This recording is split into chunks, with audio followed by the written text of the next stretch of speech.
మొత్తంగా నిన్న మేడారం జాతరకు సంబంధించి ఎంత పెద్ద ఎత్తున గద్దెలపైకి సమ్మక్క సారడమ్మలు వచ్చారో ఆ మొత్తం కూడా చూసాం. వనదేవతల ఉత్సవంలో తొలిఘట్టం అయితే ఆవిష్కృతమైంది. మొత్తంగా తెలంగాణ ప్రజానీకం కావచ్చు, అటు దేశవ్యాప్తంగా ఉన్నటువంటి ఆదివాసీలు గిరిజనులు కూడా మేడారానికి చేరుకుంటున్నారు.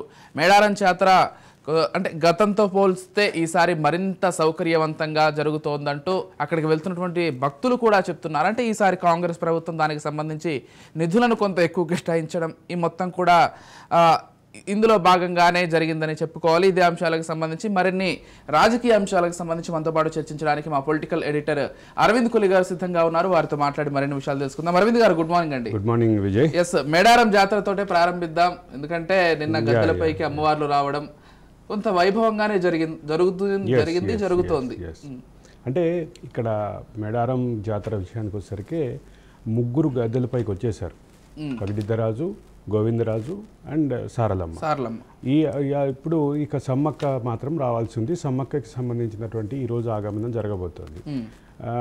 అంటే ఈ జాతర విషయంలో ఒక పాజిటివ్ నోట్ మీరు చెప్పినటువంటి సందర్భంలో ఎక్కువగా నిధులు ఇచ్చారు అనేటటువంటి మాట చెప్పారు మీరు. కానీ నిధుల కంటే ముఖ్యంగా క్లోజ్ మానిటరింగ్ ఉంది. దీన్ని ప్రతిష్టాత్మకంగా తీసుకొని రాష్ట్ర ప్రభుత్వం నిర్వహిస్తుంది. రెండో పక్క రేపు రాష్ట్రపతి రాబోతున్నారు. రాష్ట్రపతి, గవర్నర్, ముఖ్యమంత్రి వీళ్ళందరూ వెళ్ళబోతున్నటువంటి పరిస్థితి ఉంది. సహజంగానే ఇట్లాంటి బిజియెస్ట్ అకేషన్కి ఇట్లాంటి అంటే అది చాలా చిన్న గ్రామము, ఆ గ్రామం సరౌండింగ్స్ అన్నీ అటవీ ప్రాంతం కాబట్టి అంటే దానికి ఉండేటటువంటి కనెక్టివిటీ ఇటన్నిటి సమస్యలు కూడా ఉన్నాయి గతంలో. ఇప్పుడు అవి కొంత మెరుగుపడినప్పటికీ అంటే ఏటూరు నాగారం వరంగల్ రహదారి, జాతీయ రహదారి ఏదైతే ఉందో ఆ జాతీయ రహదారి నుంచి కొంచెం లోపలికి వెళ్ళాల్సి ఉంటుంది. సుమారుగా 6-7 కిలోమీటర్ల లోపలికి వెళ్ళాల్సి ఉంటుంది. అక్కడ జరిగేటటువంటి ఈ కార్యక్రమానికి ఈరోజు అంటే సమ్మక్క ఆగమనం జరగబోతోంది. రేపు రాష్ట్రపతి, గవర్నర్, ముఖ్యమంత్రి, మరికొంతమంది మంత్రులు కూడా వెళుతున్నటువంటి పరిస్థితి ఉంది. ఈ నేపథ్యంలో అక్కడ ఖచ్చితంగా రేపు కొంచెం ఇబ్బందికరమైనటువంటి పరిస్థితి ఉంటాయి. అయితే ఇక్కడ ప్రధానమైన అంశం ఏంటంటే క్లోజ్ మానిటరింగ్ చేస్తున్నారు మంత్రి కానీ ఇతర అధికారులు కానీ. ప్రభుత్వం కూడా చాలా ప్రతిష్టాత్మకంగా తీసుకొని చేస్తున్న నేపథ్యంలో ఈసారి కొంచెం వసతుల మెరుగుకు సంబంధించినటువంటి సానుకూలమైనటువంటి వార్తలే వింటున్నాం. ఈరోజు ప్రభుత్వానికి వ్యతిరేకంగా మాట్లాడే వాళ్ళు కూడా ఈ విషయంలో ఎక్కడ పూర్తి స్థాయిలో వాళ్ళ గొంతు వినిపించలేని పరిస్థితి, అంటే అవకాశాలు కనిపించట్లేని పరిస్థితి ఉంది. కాబట్టి ఖచ్చితంగా ఆ రకమైనటువంటి సానుకూల వాతావరణం అయితే కనిపిస్తుంది. మీరు చెప్పినట్టుగా నిధులు ఒక భాగం అయితే, నిధులతో పాటు ఏర్పాట్లకు సంబంధించినటువంటి సమీక్షలు, ఏర్పాట్లకు సంబంధించినటువంటి క్లోజ్ మానిటరింగ్ ఇవన్నీ చాలా కీలకమైనటువంటి పాత్ర పోషిస్తాయి.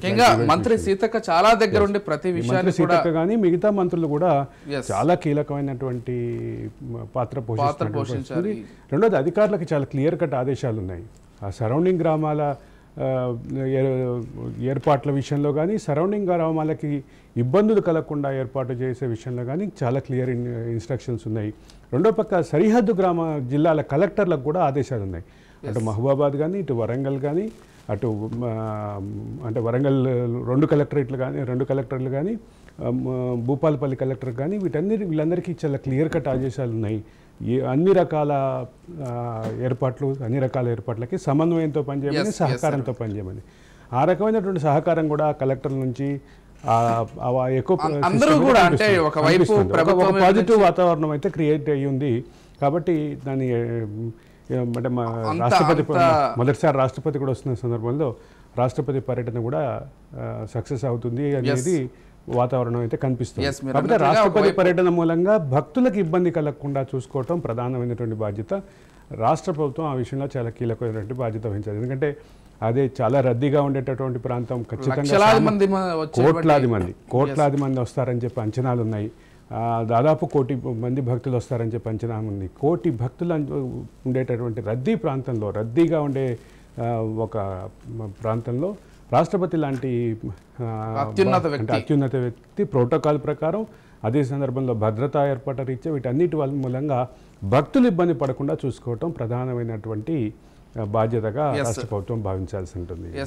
అంటే మీరు అన్నట్లుగా ఒకవైపు మంత్రులు కావచ్చు, అధికారులు కావచ్చు, అందరూ సమన్వయంతో పనిచేస్తున్నారు కాబట్టి సక్సెస్ఫుల్ గా జాతర కూడా రన్ అవుతుంది.